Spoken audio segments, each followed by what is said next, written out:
दोस्तों नमस्कार, स्वागत है आप सभी का आपके अपने YouTube channel target with MG Sharma पर। दोस्तों आज का सेशन चक्षु पब्लिकेशन के सेट पर आधारित है, जिसमें जीएस के 50 महत्वपूर्ण प्रश्नों को करने वाले हैं और ये प्रश्न अपने आप में बहुत ही महत्वपूर्ण हैं।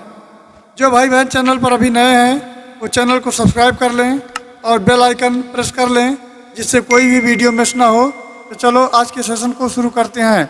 आज का हमारा पहला प्रश्न है, निम्नलिखित में से किस समिति की रिपोर्ट में लोकपाल और लोकायुक्त की संस्थानों की स्थापना की सिफारिश की गई थी?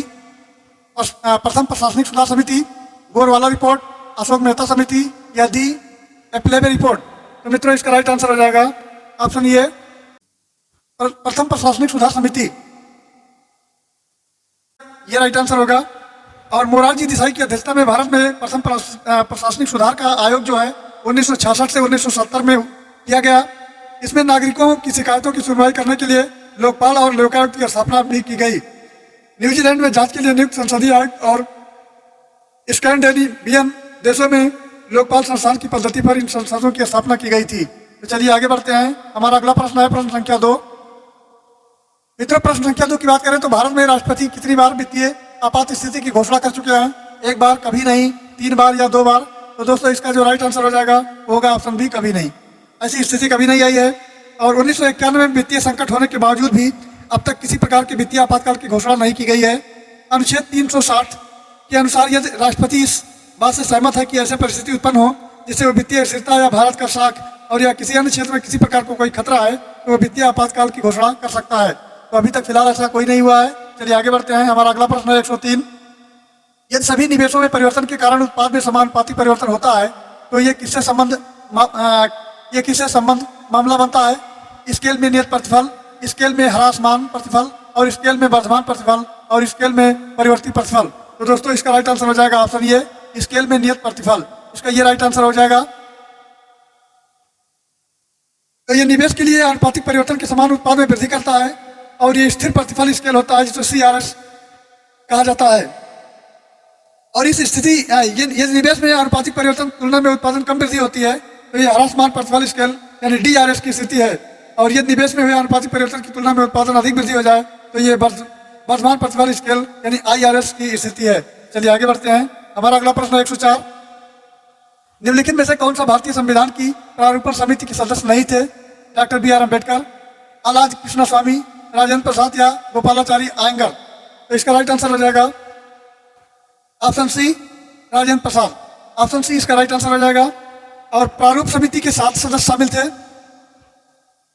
इसमें पहला नाम आता है डॉक्टर BR अम्बेडकर का जो अध्यक्ष थे, और N गोपालास्वामी अयंगर, इसके बाद आलाद कृष्ण स्वामी अय्यर और डॉक्टर के मुंशी और MS सादुल्ला।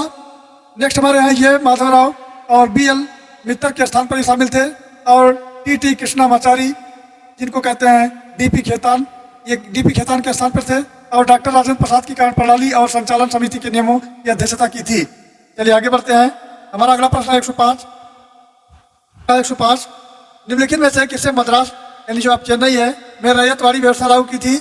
लॉर्ड हेस्टिंग्स ने, लॉर्ड बेल्टले ने या सर थॉमस मुनरो ने या लॉर्ड कैनबरा ने? तो इसका राइट आंसर हो जाएगा option C, sir Thomas Munro ने।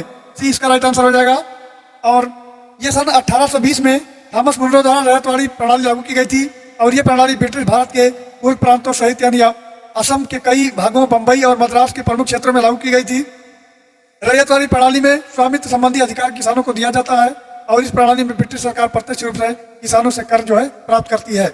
चलिए आगे बढ़ते हैं। हमारा नेक्स्ट है 106। मित्रों 106 की बात करें तो इसमें दिया गया निम्नलिखित में से कौन सा ईंधन न्यूनतम पर्यावरण प्रदूषण फैलाता है? केरोसिन, डीजल, कोयला या हाइड्रोजन? तो इसका जो सही उत्तर होगा वो हो जाएगा हाइड्रोजन। हाइड्रोजन डी हमारा राइट आंसर हो जाएगा। जीवाश्म ईंधनों में जैसे कोयला है, तेल है, प्राकृतिक गैस है और विद्युत शक्ति का उत्पादन ये करने वाले जो भी गैसोलीन इत्यादि जलने वाले होते हैं, इनके परिणाम स्वरूप अधिकांश जो है पर्यावरणीय वायु प्रदूषित होती है। और ये सभी तत्व कार्बन डाइऑक्साइड यानी CO2 जिसकी परिवर्ती गैसों में उत्सर्जित करते हैं, और इसके विपरीत वायु में हाइड्रोजन जलने से केवल जलवाष्प की प्राप्ति होती है। चलिए आगे बढ़ते हैं। नेक्स्ट हमारा है 107 देख लेते हैं। 107 नंबर हमारा है निम्नलिखित में से कौन सी पुस्तक सचिन तेंदुलकर द्वारा लिखी गई है? यानी जो हमारे क्रिकेटर हुए हैं सचिन तेंदुलकर जी, तो कौन सी पुस्तक उनके द्वारा लिखी गई है? Flying it my way, untold story, train to Pakistan और इंडिया ऑफ माई ड्रीम्स। तो इसका राइट आंसर हो जाएगा ऑप्शन ये, playing is my way. Playing is my way ये राइट आंसर हो जाएगा। ये पुस्तक भारत के महान क्रिकेटर खिलाड़ी सचिन तेंदुलकर की आत्मकथा है और ये 5 नवंबर 2014 को मुंबई में इसका विमोचन किया गया था। और ये पुस्तक के आरंभिक क्रिकेट जीवन में 24 वर्षों के अंतर्राष्ट्रीय क्रिकेट जीवन को, उनके जीवन के उन पहलुओं का वर्णन किया गया है जिन्हें सार्वजनिक स्तर पर साझा नहीं किया गया है। चलिए आगे बढ़ते हैं। नेक्स्ट हमारा है 108। 108 है DTP का क्या अर्थ है? Digital transmission control protocol, desktop publishing, data type programming या डॉक्यूमेंट टाइप प्रोसेसिंग। तो इसका बी राइट आंसर हो जाएगा डेस्कटॉप पब्लिशिंग। डेस्कटॉप पब्लिशिंग की बात की जाए तो इसका शॉर्ट नेम होता है DTP और पर्सनल कंप्यूटर पर पेज लेआउट स्किल्स का प्रयोग करते हुए डॉक्यूमेंट का निर्माण करता है। और ये तकनीक किसी व्यक्तिगत व्यवसायी वर्ग के और अन्य संगठनों को स्वप्रभावित मुद्रित सामग्री का एक विस्तृत रेंज प्रदान करता है। चलिए आगे बढ़ते हैं। हमारा अगला प्रश्न है प्रश्न संख्या 109। PURA यानी प्योरा जिसे कहते हैं स्कीम की वकालत पहली बार किसने की थी और जिसमें भारत में ग्रामीण क्षेत्रों में शहरी सुविधाओं की व्यवस्था पर बल दिया गया था? तो ये थे doctor S Swaminathan, doctor APJ Abdul Kalam, doctor Arvind Subramanian और प्रो दिनेश मिस्त्री। तो इसका जो राइट आंसर हो जाएगा ऑप्शन बी हो जाएगा, श्री APJ अब्दुल कलाम। बी इसका राइट आंसर हो जाएगा। ग्रामीण क्षेत्रों में शहरी सुविधाओं का प्रावधान प्यूरा का जो था वो भारत में ग्रामीण विकास के लिए अपनाई गई एक रणनीति थी और ये अवधारणा जो है पूर्व राष्ट्रपति डॉक्टर APJ अब्दुल कलाम के द्वारा दी गई थी। अब्दुल कलाम ने अपनी प्रसिद्ध पुस्तक टारगेट 3 बिलियन में इस अवधारणा की चर्चा की है। इसमें इन्होंने सृजनपाल सिंह के साथ सह लेखक की भूमिका निभाई है और प्यूरा का उद्देश्य आर्थिक अवसरों का सृजन करने के लिए ग्रामीण क्षेत्रों और शहरी आधारभूत संरचना द्वारा सुविधाएं उपलब्ध कराना है इसका। चलिए आगे बढ़ते हैं। दोस्तों हमारा अगला प्रश्न है 110 नंबर है। कर को प्रतिगामी तब कहा जाता है जब उसका भार होता है अमीरों की तुलना में गरीबों पर कम पड़ता है, अमीरों की तुलना में गरीबों पर अधिक पड़ता है, या गरीबों और अमीरों में समान रूप से पड़ता है, या इनमें से कोई नहीं। तो इसका राइट आंसर हो जाएगा बी, अमीरों की तुलना में गरीबों पर अधिक जो है पड़ता है। तो व्यक्तिगत आय और संपत्ति के संदर्भ में प्रतिगामी कर जो होता है वो धनी व्यक्ति की तुलना में गरीब पर अत्यधिक बोझ डालता है। और कर दर जो होता है टैक्स रेट जिसको कहते हैं, करदाता के भुगतान करने की क्षमता के मध्य विपरीत संबंध होता है जिसे परिसंपत्तियों का उपयोग या आय द्वारा मापा जाता है। ऐसे कर जो धनी व्यक्तियों को बोझ कम डालते हैं और विषमता उत्पन्न करते हैं वो ये गरीबों पर बोझ डालते हैं, जैसे कर ये कर प्रतिगामी कहे जाते हैं। चलिए आगे बढ़ते हैं। हमारा अगला प्रश्न है 111 हमारा है चिटगांव शस्त्रागार पर धावा किसके नेतृत्व में बोला गया था? सुखदेव, भगत सिंह, सूर्यसेन या राजगुरु? तो मित्रों इसका राइट आंसर हो जाएगा ऑप्शन सी, सूर्यसेन के नेतृत्व में यह धावा बोला गया था। सी इसका राइट आंसर हो जाएगा। और मास्टर दा के नाम से लोकप्रिय सूर्यसेन, इनके नेतृत्व में चिटगांव शस्त्रागार पर हमला किया गया था और यह 18 अप्रैल 1930 को सशस्त्र विद्रोहियों द्वारा ब्रिटिश भारत के बंगाल के प्रांत में स्थित एक चिटगांव पुलिस और सहायक सेना का शस्त्रागार है। इस पर हमला करने वाले विद्रोहियों में शामिल थे। चलिए आगे बढ़ते हैं। हमारा अगला प्रश्न है 112। कौन सा एलिमेंट धात्विक और अधात्मिक दोनों रूपों में रासायनिक व्यवहार करता है? आर्गन, बोरान, जियान या कार्बन? तो इसका जो सही उत्तर हो जाएगा बी, बोरान। ये हो जाएगा बी, बोरान। और ये कुछ तत्व हैं रासायनिक रूप से जो धातु दोनों रूप में कार्य करते हैं और उपधातु कहलाते हैं। उपधातु के उदाहरणों में बोरान आता है, सिलिकॉन है, जर्मेनियम है, एंटीमनी है, ये शामिल हैं। और वह तत्व जो ना तो धातु हैं और ना ही अधातु हैं वो नोबल गैस कहे जाते हैं। चलिए आगे बढ़ते हैं। हमारा अगला प्रश्न है 113। संयुक्त राष्ट्र सुरक्षा परिषद में 5 अस्थायी सदस्य कौन थे? जर्मनी, इटली, फ्रांस, भारत, चीन और यूके, यूएस, चीन, ऑस्ट्रेलिया और न्यूजीलैंड? चीन, फ्रांस, रूस, यूके और यूएस या भारत, चीन, फ्रांस, रूस और यूके? ये कौन कौन से देश जो है संयुक्त राष्ट्र सुरक्षा परिषद के 5 अस्थायी सदस्य हैं? तो मित्रों इसका जो सी होगा, सी सही उत्तर होगा। चीन होगा, फ्रांस होगा, रूस और यूके और यूएस, ये जो थे ये संयुक्त राष्ट्र सुरक्षा परिषद में 5 अस्थायी सदस्य थे, यानी सदस्य देश थे। संयुक्त राष्ट्र सुरक्षा परिषद में अस्थायी सदस्य जो है 5 हैं, इनके नाम दिए गए हैं। और चीन, फ्रांस, रूस, यूके और यूएस हैं। और जो है अस्थायी देश ये 5 महान शक्तियों का प्रतिनिधित्व करते हैं और सामान्यतः इन देशों में वित्तीय युद्ध का भी विजेता माना जाता है। चलिए आगे बढ़ते हैं। हमारा अगला प्रश्न है 114 की बात की जाए तो वातावरण में ऑक्सीजन की मात्रा अपेक्षाकृत नियत रहती है क्योंकि ये किसके द्वारा छोड़ी जाती है? सागर के द्वारा, जानवर के द्वारा, चट्टान के द्वारा या पौधे के द्वारा? तो मित्रों ये छोड़ी जाती है पौधों के द्वारा। इसका डी राइट आंसर होगा। और इसमें जैसे ही जल आसमान से पृथ्वी की ओर गति करता है और जल चक्र के रूप में पुनः आकाश की ओर अग्रसर होता है तो यह प्रक्रिया के दौरान पर्यावरण में ऑक्सीजन चक्र निर्मित होता है और पौधे जल चक्र के प्रारंभ होने का संकेत देते हैं। और ये प्रकाश संश्लेषण की प्रक्रिया के अंतर्गत कार्बन डाइऑक्साइड को जल कार्बोहाइड्रेट में ऑक्सीजन परिवर्तित करने के लिए सूर्य के प्रकाश का भी उपयोग करते हैं। अर्थात एक फार्मूला है जिसको लिखते हैं O2 और ये ऑक्सीजन है, इस फिर होता है कार्बोहाइड्रेट और उसके बाद ये बनता है CO2, इसके बाद ये बनता है CO2 और प्लस H2O और उसके बाद एनर्जी होती है, यानी एनर्जी लिख देते हैं, ऊर्जा होती है। अर्थात इसका अर्थ होता है कि पौधे में कार्बन डाइऑक्साइड ग्रहण किया है और ऑक्सीजन छोड़ा है। चलिए आगे बढ़ते हैं। हमारा अगला प्रश्न है 115। हर्ट्ज क्या मापने की यूनिट है? तरंगों की तीव्रता, तरंगों की आवृत्ति, तरंग दैर्घ्य या तरंगों की अस्पष्टता। तो इसका राइट आंसर हो जाएगा तरंगों की आवृत्ति नापने का एक यूनिट है। ऑप्शन बी राइट आंसर होगा। और ये अंतर्राष्ट्रीय प्रणाली यानी एसआई पद्धति के अंतर्गत तरंगों को आवृत्ति में इकाई नापने का ये प्रतीक है, इसको हर्ट्ज कहते हैं। इसे साइकिल प्रति सेकंड के रूप में भी परिभाषित किया जाता है। और एक वैज्ञानिक हुए हेनरिच रुडोल्फ, इनके नाम पर भी इनका नामकरण किया गया है और वे विद्युत चुंबकीय तरंगों के अस्तित्व की को परिभाषित करने वाले प्रथम व्यक्ति थे। चलिए आगे बढ़ते हैं। 116 देखते हैं। 116 हमारा है विषाणु में निम्नलिखित में से कौन सी एक विशेषता नहीं होती है? विशेषता नहीं होती पूछा गया है। परपोषी कोशिका के भीतर प्रजनन और कोशिका भित्ति की मौजूदगी, स्वभाव की पूरी तरह परजीवी और डीएनए और आरएनए की मौजूदगी। तो मित्रों इसका राइट आंसर हो जाएगा ऑप्शन बी, कोशिका भित्ति की मौजूदगी, अर्थात बी इसका राइट आंसर हो जाएगा। और विषाणु की संरचना को साधारण होती है और इसमें आंतरिक कोशिकीय संरचना भी पाई जाती है। भित्ति और कोशिका झिल्ली नहीं होती है। प्रत्येक विषाणु चारों ओर से प्रोटीन की एक खोल बनी होती है जिसे कैप्सिड कहा जाता है। कैप्सिड के अंदर न्यूक्लिक अम्ल यानी डीएनए और आरएनए होता है और ये आनुवंशिकी वाहक के रूप में कार्य करता है। कोशिका भित्ति एक परत है जो कोशिका झिल्ली के बाह्य सतह पर स्थित होता है और पौधों की फफूंदी, जीवाणु, शैवाल और आर्ची में पाए जाते हैं। चलिए आगे बढ़ते हैं। हमारा अगला प्रश्न है 117। जल गैस किसका संयोजन है? CO2 और H2O का, CO2 और H2 का, CO का और H2O का और CO2 और CO का। तो इसका जो सही उत्तर हो जाएगा ऑप्शन ये हो जाएगा, ये हो जाएगा CO और हो जाएगा H2। CO और H2 का ये संयोजन है। अर्थात भाप जो है अंगार गैस, जिसको वाटर गैस के नाम से जाना जाता है, ये इसमें कार्बन मोनोऑक्साइड और हाइड्रोजन गैस शामिल है और ये लाल तृप्त कार्बन ईंधन जैसे कोक के कोयले के रूप में होता है। भाप गुजरने की प्रक्रिया द्वारा होता है और इसका निर्माण किया जाता है।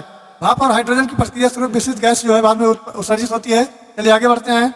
अगला हमारा 118। निम्नलिखित में से कौन सा देश चाय का निर्यातक नहीं है? तो यूनाइटेड किंगडम, श्रीलंका, भारत और केन्या। तो इसमें कौन सा नहीं है? तो ये यूनाइटेड किंगडम यानी यूके नहीं है, यूके जो है नहीं है। केन्या है, चीन है, श्रीलंका, भारत और वियतनाम ये विश्व के प्रथम चाय निर्यातक देश हैं और ये 5 देश जो है चाय के प्रमुख उत्पादक भी हैं और ग्रेट ब्रिटेन चाय के प्रमुख उत्पादों में से एक है। भारत विश्व में सर्वाधिक चाय का उपयोग करने वाला देश माना गया है, अर्थात भारत में चाय की ज्यादा उपयोग होती है। चलिए आगे बढ़ते हैं। अगला हमारा है 119। पंचमढ़ी जीव संरक्षण क्षेत्र कहाँ स्थित है? आंध्र प्रदेश में, अरुणाचल प्रदेश में, हिमाचल प्रदेश में और मध्य प्रदेश में। तो दोस्तों इसका राइट आंसर हो जाएगा ये है मध्य प्रदेश में, डी इसका राइट आंसर हो जाएगा मध्य प्रदेश। और पंचमढ़ी जैव मंडल एक गैर उपयोगी संरक्षित क्षेत्र है और ये मध्य प्रदेश की सतपुड़ा श्रेणी में स्थित है। ये मध्य प्रदेश के होशंगाबाद, बैतूल और छिंदवाड़ा में ये जिले में स्थित है और वर्ष 2009 में यूनेस्को ने इस क्षेत्र को जैव मंडल क्षेत्र के रूप में स्थान दिया था, अर्थात घोषित किया था। चलिए आगे बढ़ते हैं। हमारा अगला प्रश्न है 120। कंप्यूटर की प्राथमिक मेमोरी के रूप में निम्नलिखित में से किसका प्रयोग किया जाता है? ऑप्टिकल स्टोरेज डिवाइस का, मैग्नेटिक स्टोरेज डिवाइस का, रैम का या मैग्नेटो ऑप्टिकल स्टोरेज डिवाइस का। तो दोस्तों इसका राइट आंसर हो जाएगा रैम, सॉरी अच्छा ये गलत है, ये CDD डबल वाली का तो रैम होगा, सी ऑप्शन हमारा होगा रैम। तो प्राइमरी स्टोरेज की मेमोरी और मेन मेमोरी के नाम से इसको जाना जाता है रैम को।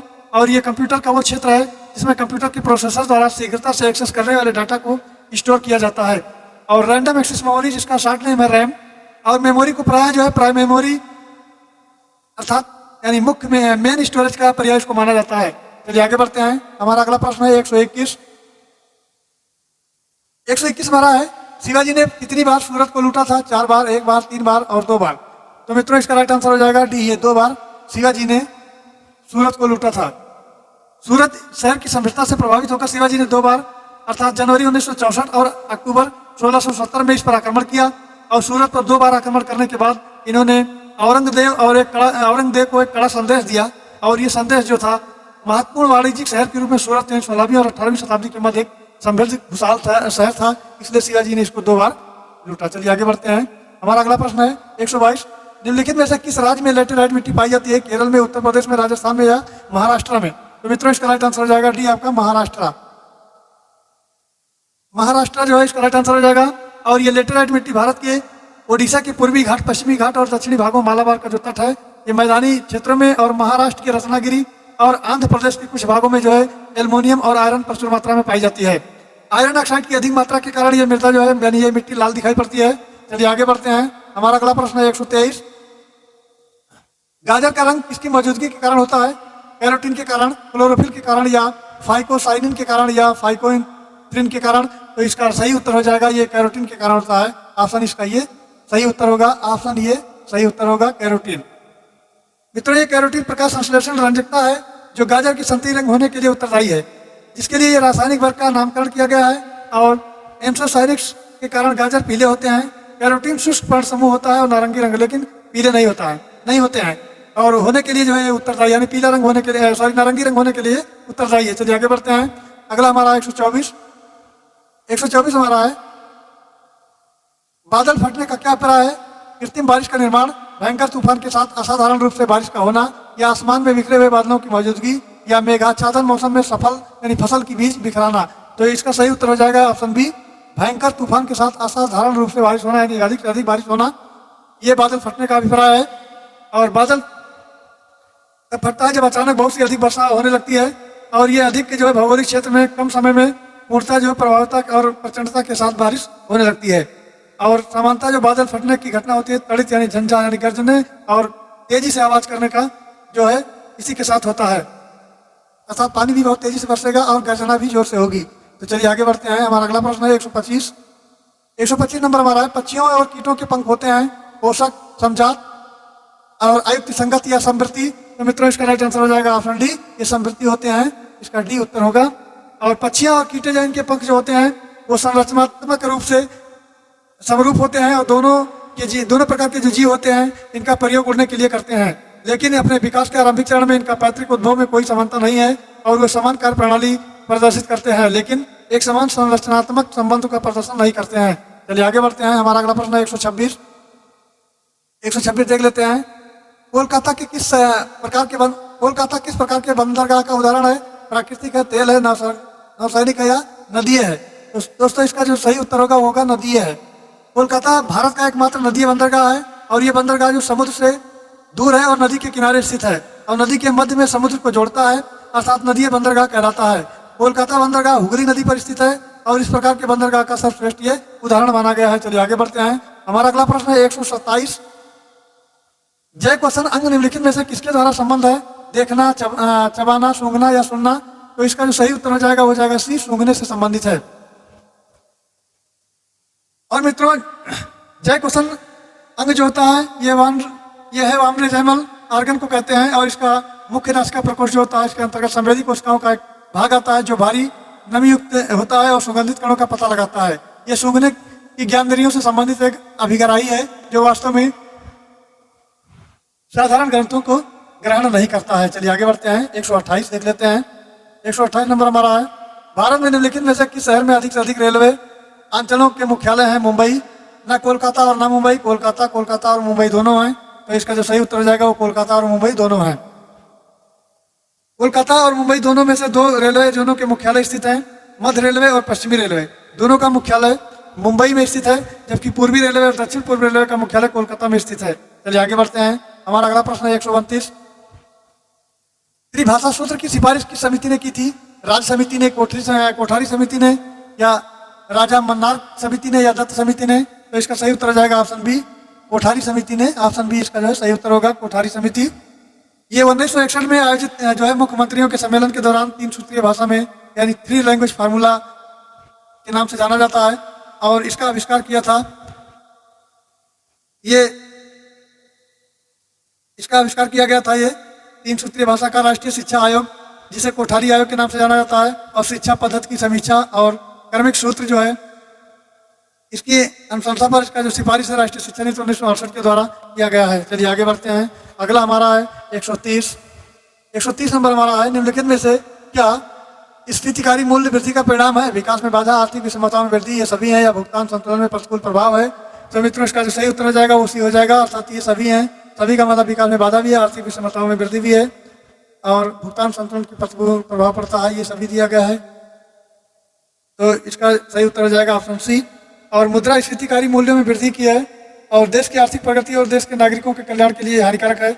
और ये सभी व्यक्तियों और समूह में मुद्रास्फीति का एक समान प्रभाव नहीं पड़ता है, क्योंकि ये प्राप्त आय का याचित पुनर्वितरण सृजन कर सकता है और भुगतान संतुलन की स्थिति में अधिक बिगड़ सकता है, क्योंकि घरेलू मुद्रास्फीति के कारण आज महंगे होते जाते हैं। चलिए आगे बढ़ते हैं। हमारा अगला प्रश्न है 131। समुद्री शैवाल में निम्नलिखित में से कौन सा तत्व मिलता है? आयोडीन मिलता है, वैनेडियम मिलता है, आर्गन मिलता है या सल्फर मिलता है? तो इसका जो सही उत्तर हो जाएगा वो हो जाएगा आयोडीन मिलता है। यानी समुद्री शैवाल से आयोडीन तत्व मिलता है और समुद्री शैवाल जो होता है आयोडीन की मात्रा इसमें अधिक मात्रा में पाया जाता है और ये स्वास्थ्य उपापचय का होता है और थायराइड ग्रंथि को सुचारू रूप से कार्य करने में भी महत्वपूर्ण तत्व है। ये आयोडीन गर्भवती महिलाओं और नवजात शिशुओं को दूध पिलाने वाली माताओं के लिए अत्यंत आवश्यक है और समुद्री शैवाल में जिंक और एंटीऑक्सीडेंट भी पाया जाता है। चलिए आगे बढ़ते हैं। हमारा अगला प्रश्न है 132 देख लेते हैं। 132 नंबर हमारा है, निम्नलिखित रचनाओं में से उनके रचयिता के साथ मिलान करना है। तो मित्रों हमारा यह है मिलान करने वाला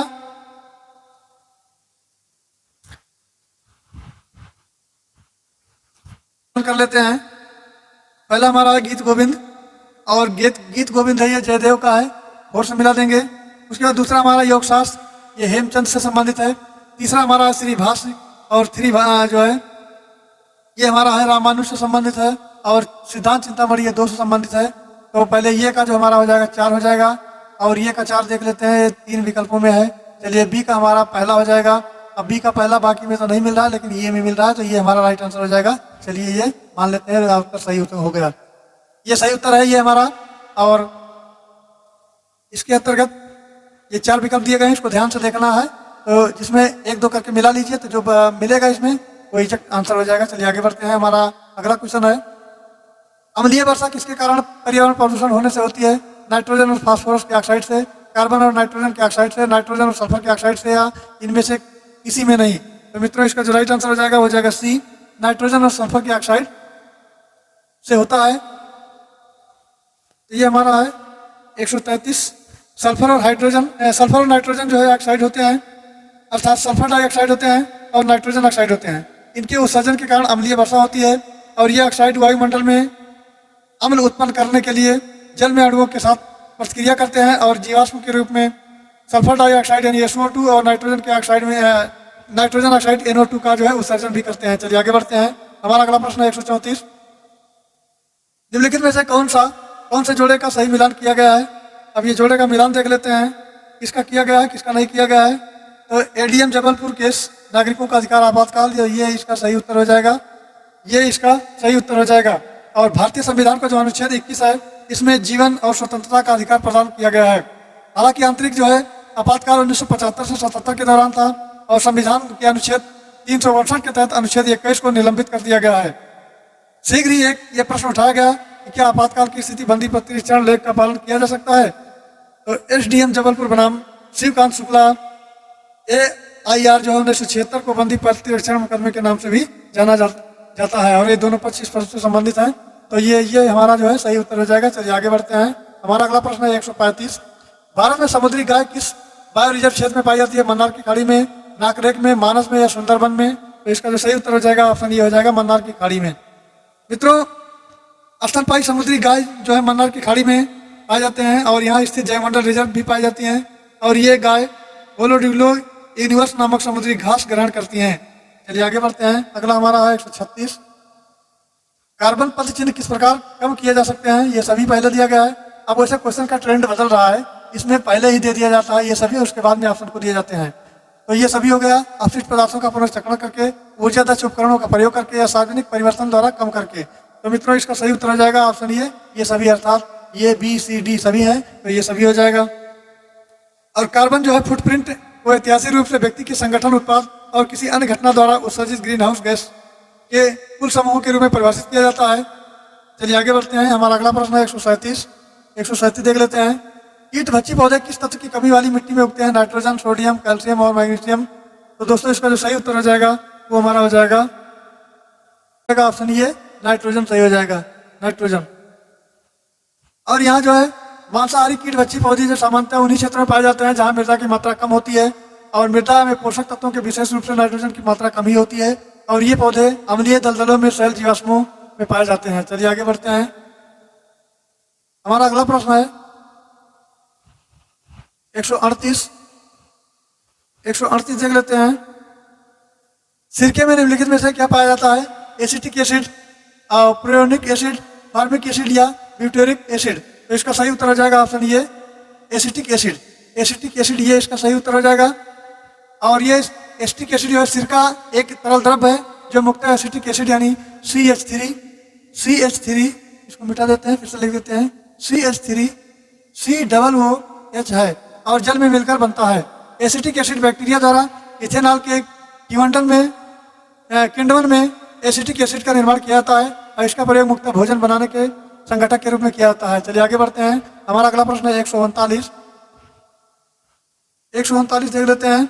भारत में रत्न पुरस्कार से सम्मानित प्रथम विदेशी कौन थे? खान अब्दुल गफ्फार खान, नेल्सन मंडेला, दलाई लामा या एनी बेसेंट। तो दोस्तों इसका सही उत्तर हो जाएगा ऑप्शन ये खान अब्दुल गफ्फार खान। खान अब्दुल गफ्फार खान इसका सही उत्तर हो जाएगा। और ये भारत में प्रथम जो है सामान्य भारतीय नागरिकों, ये भारत रत्न जो है भारतीय नागरिकों को प्रदान किया जाता है, लेकिन ये सम्मान भारतीय नागरिकता प्राप्त करने में की गई मदर टेरेसा को 1980 में और दो गैर भारतीय पाकिस्तान के अब्दुल गफ्फार खान को 1987 में और दक्षिण अफ्रीका के पूर्व राष्ट्रीय नेल्सन मंडेला को 1990 में दिया गया था। चलिए आगे बढ़ते हैं। हमारा अगला प्रश्न है 140 हमारा है उच्चतम न्यायालय के मुख्य न्यायाधीश कितने वर्ष की आयु तक पदधारी रहते हैं? 65 वर्ष, 60 वर्ष, 62 वर्ष या 58 वर्ष। तो दोस्तों इसका सही उत्तर हो जाएगा ऑप्शन ये 65 वर्ष। ऑप्शन ये इसका हो जाएगा 65 वर्ष। और भारतीय संविधान का जो अनुच्छेद 124 है इसके अनुसार सर्वोच्च न्यायालय का प्रत्येक नागरिक 65 वर्ष की आयु तक कार्यकाल में अपने पद पर बना रहेगा। इसी अनुच्छेद में वर्णन किया गया है कि न्यायाधीश लिखित रूप से अपना त्यागपत्र राष्ट्रपति को सौंप सकता है। चलिए आगे बढ़ते हैं। हमारा अगला प्रश्न है 141 देख लेते हैं। खरगोश द्वारा पिछले अंगों से जमीन पर प्रहार करना किससे संबंध व्यवहार है? प्राण याचना से, युगलबंदी के लिए तैयार करने से या सदस्यों की चेतावनी के संकेत या शक्तिशाली विरोधी के साथ समर्पण। तो दोस्तों इसका सही उत्तर हो जाएगा ऑप्शन सी सदस्यों की चेतावनी के संकेत। ये हमारा खरगोश अपने पिछले एक पैर या दोनों पैरों पर प्रहार से किसी बात या घटना पर भी अपना भय क्रोध प्रकट करता है। किसी भी स्थिति में खरगोश को यह व्यवहार उसके निकट किसी खतरे के पहचान करने का संकेत देता है और खरगोश किसी भी खतरे को तुरंत भांप लेता है कि वो अपने बाड़े में इसकी चेतावनी दे देता है। चलिए आगे बढ़ते हैं। हमारा अगला प्रश्न है 142 शीतन की दर किस पर निर्भर करती है? बॉडी और उसके आसपास के चीजों के बीच तापमान में अंतर, विकिरणकारी सतह की प्रकृति या विकिरणकारी सतह का क्षेत्र या इनमें से सभी। इसका जो सही उत्तर हो जाएगा ये हो जाएगा सभी। डी इसका सही उत्तर होगा।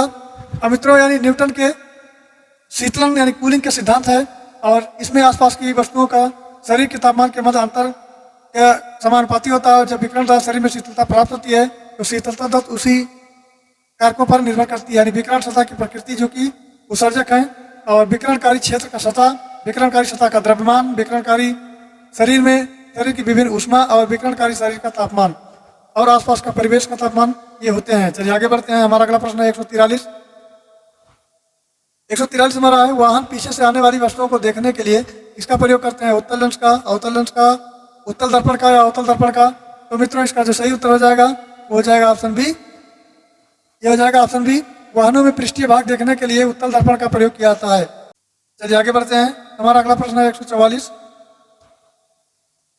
144 हमारा है जिस समय 1961 में पानीपत की तीसरी लड़ाई में अहमद शाह अब्दाली ने मराठों को हराया उस समय दिल्ली का शासक कौन था? आलमगीर सेकंड, मोहम्मद शाह, जहांगीर शाह या शाह आलम सेकंड। तो इसका सही उत्तर हो जाएगा वो जाएगा Shah Alam second. Option D इसका सही उत्तर होगा। और पानीपत का जो हमारा तीसरा युद्ध था 1761 में अफगान आक्रमणकारी अहमद शाह अब्दाली और मराठों के बीच हुआ था। अली नौहर जिसे शाह आलम सेकंड ने अक्टूबर 1760 नवंबर 1806 के मध्य से जाना जाता है उस समय मुगल सम्राट के पद पर आसीन था और मराठा अधिराज के अधीन उसे दिल्ली का सिंहासन सौंपा गया था। चलिए आगे बढ़ते हैं। हमारा अगला प्रश्न है 145 किस देश का राष्ट्रीय पशु पवित्र गाय है? इंडोनेशिया, भूटान, भारत या नेपाल। तो दोस्तों इसका सही उत्तर हो जाएगा ये नेपाल का है। और नेपाल की यदि बात की जाए मित्रों तो गाय नेपाल का राष्ट्रीय पशु है और नेपाल के अधिकांश लोग हिंदू हैं। वहाँ धन की देवी लक्ष्मी है और इनके समान गाय की पूजा की जाती है। नेपाल में गौवध पर प्रतिबंध है। चलिए आगे बढ़ते हैं। हमारा अगला प्रश्न है 146 146 देख लेते हैं। 146 हमारा है, निम्नलिखित में से किस मुद्दे पर राज्यपाल राष्ट्रपति को सिफारिश कर सकते हैं? राज्य मंत्रिपरिषद की बर्खास्तगी पर, या उच्च न्यायालय के न्यायाधीशों को निकालने पर, या राज्य में संवैधानिक मशीनरी के भंग होने की घोषणा करने पर, या राज्य में संवैधानिक मशीनरी के भंग होने की घोषणा। तो इसका जो सही उत्तर हो जाएगा वो हो जाएगा ऑप्शन ए। मित्रों, इसमें हमारा 1 भी सही है और 3 भी सही है और 4 भी सही है, 2 गलत है। 2 गलत है, तो 1, 4 और 3, 1, 4 और 3 देख लेते हैं। 1, 4 और 3 ये इसी में पड़ेगा, ये में 1, 4 और 3 हमारा ये होगा। और भारतीय संविधान का अनुच्छेद 224 4 है और 5 है।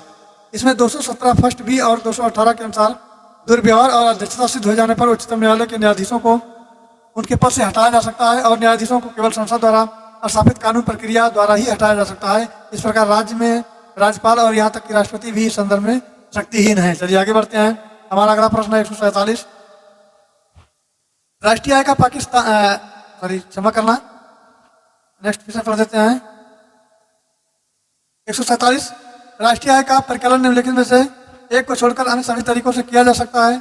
सभी बैंकों का उपयोग करके, सभी प्रकार के नियतों का उपयोग, सभी प्रकार के बचत का योग और सभी प्रकार के आय का योग। तो दोस्तों इसका सही उत्तर हो जाएगा आपका सी, सभी प्रकार के बचत का योग। सी इसका सही उत्तर हो जाएगा। और देश की राष्ट्रीय आय की गणना जो है उत्पादन और उत्पादन विधि और आय व्यय द्वारा की जाती है। उत्पादन की अधिक के अंतर्गत प्रत्यक्ष रूप से देश में उत्पत्ति यानी उत्पादित जो वस्तुएं हैं और सेवाएं हैं इनका कुल मूल्य द्वारा देश की राष्ट्रीय आय की गणना की जाती है। चलिए आगे बढ़ते हैं। हमारा अगला प्रश्न है 148। 148 हमारा है, जीवन की रासायनिक संश्लेषण की उत्पत्ति को प्रयोगशाला में किसके द्वारा सिद्ध किया गया है? सांगेर को, पास्चर, मिलर या अरस्तु। तो इसका जो सही उत्तर हो जाएगा वो हो जाएगा सी यानी मिलर। और 1952 के अपने प्रयोग में मितर मुरे ने आरंभिक काल में पृथ्वी के विद्यमान परिस्थितियों की कल्पना करते हुए उनका अनुसरण किया और प्रारंभिक परिस्थितियों के अंतर्गत उन्होंने प्रयोगशाला में जीवन के रासायनिक उत्पत्ति का परीक्षण किया है। और परीक्षण में सिद्ध किया गया है कि पृथ्वी के आरंभिक वायुमंडल में विद्युत विसर्जन के अधीन साधारण यौगिक के अमीनो एसिड को जिस प्रकार प्रयोगशाला में उत्पन्न किया सकता है, काइमोसिंथेसिस द्वारा जीवन की उत्पत्ति की व्याख्या करने के लिए इस प्रयोग में अमीनो एसिड के महत्व निर्माण का प्रयोग किया गया है। चलिए आगे बढ़ते हैं। हमारा अगला प्रश्न है 149। अब धीरे धीरे समाप्ति की ओर बढ़ रहे हैं। पेट्रोल का अपस्फोटरोधी क्या है? Sodium hydroxide, ethanol, sodium benzoate और लेड टेट्राइथिल। तो दोस्तों इसका राइट आंसर हो जाएगा ऑप्शन डी, लेड टेट्राइथिल इसका सही उत्तर हो जाएगा। और लेड टेट्राइथिल जो है पेट्रोल में मिलाया जाने वाला एक अपस्फोटित पदार्थ होता है और पेट्रोल में इनकी उपस्थिति होने के से इंजन का पूर्ण दहन होता है। चलिए आगे बढ़ते हैं। हमारा अगला प्रश्न है 150 और आज का अंतिम प्रश्न, चावल प्रेशर कुकर में अधिक तेजी से क्यों पकता है? ये बंद होता है, पानी का कम मात्रा में प्रयोग होता है, इनमें से कोई नहीं, और पानी दबाव होने से उच्चतर तापमान पर उबाल जाता है। तो 150 की बात करें तो मित्रों, जो प्रेशर कुकर में दबाव के साथ साथ पानी का क्वथनांक में वृद्धि हो जाती है और चावल शीघ्रता से पकाया जा सकता है। तो आई होप जानकारी अच्छी लगी होगी। जानकारी अच्छी लगी हो तो चैनल को लाइक करें, सब्सक्राइब करें और शेयर करें। वीडियो में लास्ट तक बने रहने के लिए धन्यवाद। Thanks for watching. जय हिंद।